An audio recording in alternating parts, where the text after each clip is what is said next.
AI summit में प्रदर्शन करने वाले 4 आरोपियों को दिल्ली के पटियाला हाउस कोर्ट में पेश किया गया। पुलिस ने कोर्ट से पूछताछ के लिए आरोपियों की 5 दिन की रिमांड की मांग की। वहीं आरोपियों के वकील ने कोर्ट में दलील दी कि वे शांतिपूर्ण ढंग से प्रदर्शन कर रहे थे, लिहाजा उन्हें जमानत दी जाए। फिलहाल कोर्ट ने पूरी सुनवाई के बाद फैसला सुरक्षित रख लिया है। पुलिस ने 7 और आरोपियों की इस मामले में पहचान की है। उनकी गिरफ्तारी के लिए जगह जगह दबिश दी जा रही है। एआई समिट में प्रदर्शन के मामले पर बीजेपी लगातार हमलावर है। बीजेपी सांसद सुधांशु त्रिवेदी ने प्रोटेस्ट को कांग्रेस की शर्मनाक हरकत बताते हुए कहा कि राहुल अब तक विदेश में भारत की निंदा करते थे, लेकिन अब उनके सिपाही भारत की धरती पर भी विदेशी मेहमानों के सामने देश की छवि खराब कर रहे हैं। अश्विनी वैष्णव ने कहा कि प्रोटेस्ट से साफ हुआ कांग्रेस एंटी यूथ है, तो वहीं शहजाद पूनावाला ने प्रदर्शन को शेमलेस और ब्रेनलेस बताया।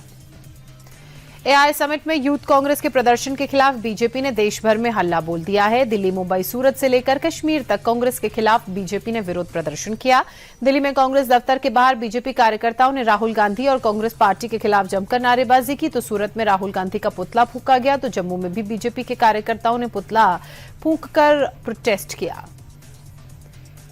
एआई समिट में यूथ कांग्रेस के प्रदर्शन को लेकर महाराष्ट्र में भी बवाल मचा है। मुंबई में बीजेपी कार्यकर्ताओं ने कांग्रेस के खिलाफ प्रदर्शन कर नारेबाजी की। पेशी के लिए भिवंडी पहुंचे राहुल गांधी को विरोध का सामना करना पड़ा। बीजेपी कार्यकर्ताओं ने मुलुंड टोल नाके पर राहुल गांधी के काफिले को काले झंडे दिखाए और जमकर नारेबाजी की।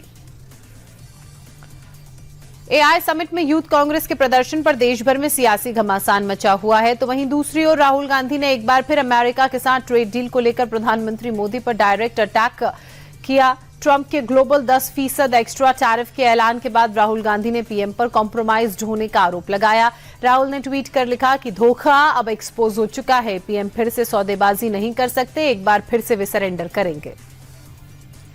एआई समिट में यूथ कांग्रेस के प्रदर्शन के मामले पर कांग्रेस पार्टी अलग थलग पड़ गई है। सहयोगी पार्टियों ने भी प्रोटेस्ट पर सवाल खड़े किए। तेजस्वी से लेकर उद्धव ठाकरे तक की पार्टी ने प्रोटेस्ट का विरोध किया। आरजेडी कह रही है कि एआई समिट में प्रोटेस्ट गलत, इसके लिए अलग मंच चुनना चाहिए था, तो वहीं शिवसेना यूबीटी का कहना है कि ऐसे प्रदर्शन से तो कांग्रेस पार्टी भी शर्मसार हुई होगी। राहुल गांधी ने ऐसे प्रोटेस्ट के लिए नहीं सिखाया होगा। नेता प्रतिपक्ष और कांग्रेस नेता राहुल गांधी आरएसएस से जुड़े मानहानि के मामले में भिवंडी कोर्ट में आज पेश हुए। राहुल ने मानहानि केस में नए गारंटर की जानकारी दी। महाराष्ट्र कांग्रेस अध्यक्ष हर्षवर्धन सपकाल को उन्होंने नए जमानतदार यानी गारंटर के तौर पर पेश किया। इससे पहले शिवराज पाटिल गारंटर थे। दिसंबर में शिवराज पाटिल का निधन हो गया, जिसके चलते राहुल को नया गारंटर पेश करना था। राहुल के वकील के मुताबिक वे माफी नहीं मांगेंगे और ट्रायल फेस करेंगे।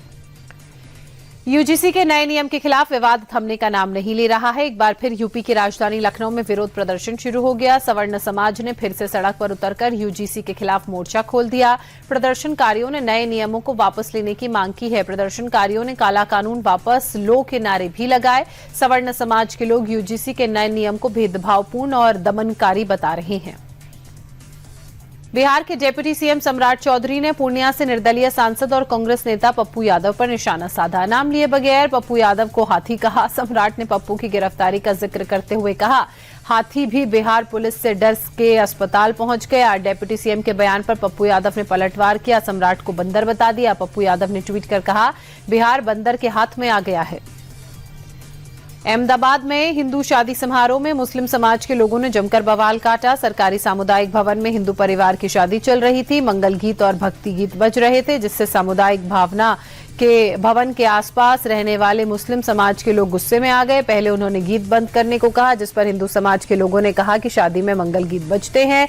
जिसके बाद मुस्लिम समाज के लोग गेट खोलकर सामुदायिक भवन के भीतर घुस गए और मारपीट शुरू कर दी।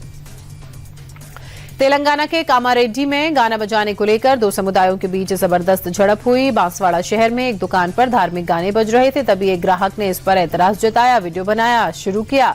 जिसके बाद स्टाफ और दुकानदार से ग्राहक की बहस हुई। देखते देखते बहस ने हिंसक रूप अख्तियार कर लिया। धक्का मुक्की होने लगी, पत्थरबाजी भी हुई। काबू पाने के लिए पुलिस ने हल्का लाठी चार्ज किया। फिलहाल स्थिति कंट्रोल में है। अफवाह न फैलाने की अपील पुलिस ने की है।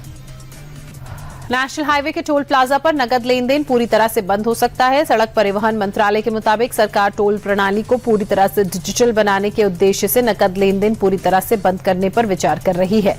नए नियम 1 अप्रैल 2026 से लागू हो सकते हैं। नए नियम के बाद टोल प्लाजा पर सिर्फ फास्टैग या यूपीआई के जरिए पेमेंट होगा। इन नियमों में टोल प्लाजा पर भीड़ भाड़ कम होगी और आवागमन सुगम होगा। राजधानी दिल्ली में लाल किले के सामने धमाके का अलर्ट है। अलर्ट के मुताबिक चांदनी चौक में मंदिर को निशाना बना सकते हैं आतंकी संगठन लश्कर-ए-तैयबा ने आईईडी हमले की साजिश रची है। आतंकवादियों के निशाने पर देश के तमाम बड़े मंदिर हैं। दरअसल 6 फरवरी को पाकिस्तान के इस्लामाबाद में मस्जिद में हुए ब्लास्ट का बदला लेने के लिए लश्कर भारत में बड़ी आतंकी वारदात की फिराक में है और देश के बड़े मंदिर उसके निशाने पर। कोलकाता की चर्चित जाधवपुर यूनिवर्सिटी एक बार फिर से चर्चाओं में है। यूनिवर्सिटी में आईसीसी यानी इंटरनल कंप्लेंट्स कमेटी के चुनाव चल रहे हैं और तेजी से कैंपेनिंग हो रही है। इसी बीच प्रचार के दौरान स्टूडेंट ऑर्गेनाइजेशन के 2 गुटों के बीच झड़प हो गई, जिसमें 6 बच्चे समेत 2 प्रोफेसर घायल हो गए। घटना के बाद यूनिवर्सिटी में अफरा तफरी थी। यूनिवर्सिटी के मुताबिक पिछले कुछ दिनों से आईसीसी चुनाव को लेकर स्टूडेंट्स ऑर्गेनाइजेशन के बीच खींचतान भी चल रही थी। गुजरात के सूरत से सड़क हादसे का दर्दनाक वीडियो सामने आया। तेज रफ्तार बाइक सामने से आ रही बैलगाड़ी से जा टकराई। हादसे में एक युवक की मौके पर मौत हो गई। एक पूरी घटना सड़क किनारे लगे सीसीटीवी में कैद हो गई। दरअसल सूरत के बाबैन गांव में गन्ने से लदी बैलगाड़ी सड़क से गुजर रही थी, तभी अचानक से सामने की ओर से तेज स्पीड से आ रही बाइक की टक्कर हो गई और ये दर्दनाक हादसा हुआ। राजस्थान के बारा में अवैध पटाखा फैक्ट्री का भंडाफोड़ हुआ। 10 करोड़ का बारूद और 1000 किलो आतिशबाजी वाले बम बरामद किए गए। सुरक्षा नियमों को ताक पर रखकर रिहायशी इलाकों में पटाखे की फैक्ट्री चल रही थी। कलेक्टर के आदेश पर फैक्ट्री पर छापा मारा गया। स्थानीय लोग कई बार इसकी शिकायत पुलिस से कर चुके हैं, लेकिन कार्रवाई हुई नहीं। आखिर में मामला डीएम तक पहुंचा, तब जाकर मामले में एक्शन लिया गया। गाजियाबाद में पुलिस ने कफ सिरप तस्करी मामले में बड़ी कार्रवाई करते हुए मुख्य आरोपी सौरभ त्यागी की करीब 2 करोड़ की संपत्ति जब्त की है। दरअसल जांच में सामने आया कि आरोपी कफ सिरप इकट्ठा कर एनसीआर में तस्करी करता था, जहां वो आरएस फार्मा फर्म के जरिए अवैध कारोबार चला रहा था।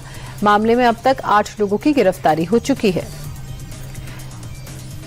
लखनऊ में एनकाउंटर के बाद पुलिस ने एक बदमाश को गिरफ्तार किया। बदमाश ने पिछले दिनों एक बैंक कर्मी की पत्नी के साथ चेन स्नैचिंग की वारदात को अंजाम दिया था। सुल्तानपुर के विवेक यादव नाम के इस बदमाश पर रंगदारी और रेप जैसे कई आपराधिक मामले पहले से दर्ज हैं। मुठभेड़ के दौरान बदमाश के पैर में गोली लगी। पुलिस ने बदमाश के पास से एक तमंचा, सोने की एक चेन भी बरामद की है।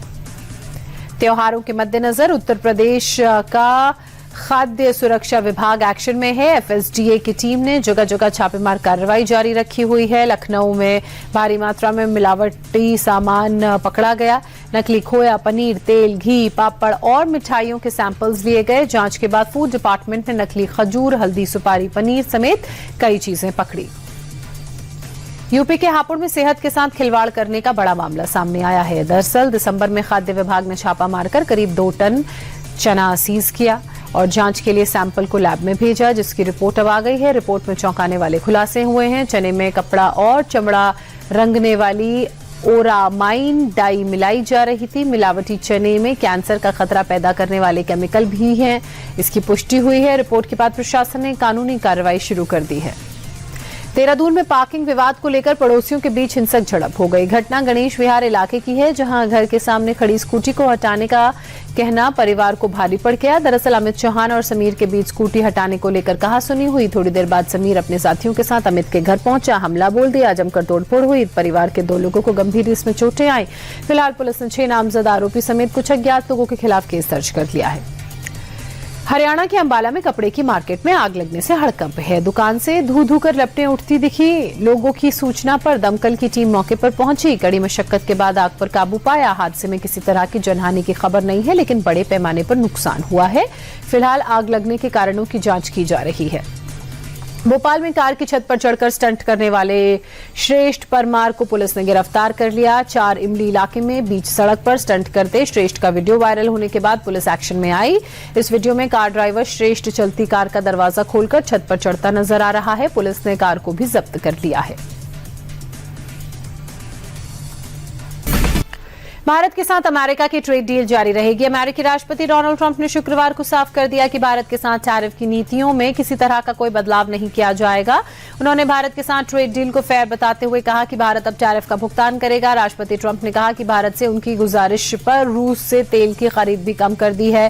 राष्ट्रपति ट्रंप ने पीएम मोदी के साथ अपने संबंधों का जिक्र करते हुए अच्छा और उन्हें बहुत स्मार्ट बताया। अमेरिकी सुप्रीम कोर्ट के फैसले के 3 घंटे के अंदर अमेरिकी राष्ट्रपति डोनाल्ड ट्रंप ने सभी देशों पर 10% अतिरिक्त टैरिफ लगाने के एग्जीक्यूटिव ऑर्डर पर सिग्नेचर किया। राष्ट्रपति ट्रंप ने सुप्रीम कोर्ट के टैरिफ को दिए अवैध करार दिए जाने के फैसले को निराशाजनक बताते हुए कहा कि अब वो गेम 2 के तहत टैरिफ के नए रास्तों की तलाश करेंगे। ट्रंप ने सेक्शन 122 का जिक्र किया, जिसके तहत वो 150 दिन के लिए 15% तक ग्लोबल टैरिफ लगा सकते हैं।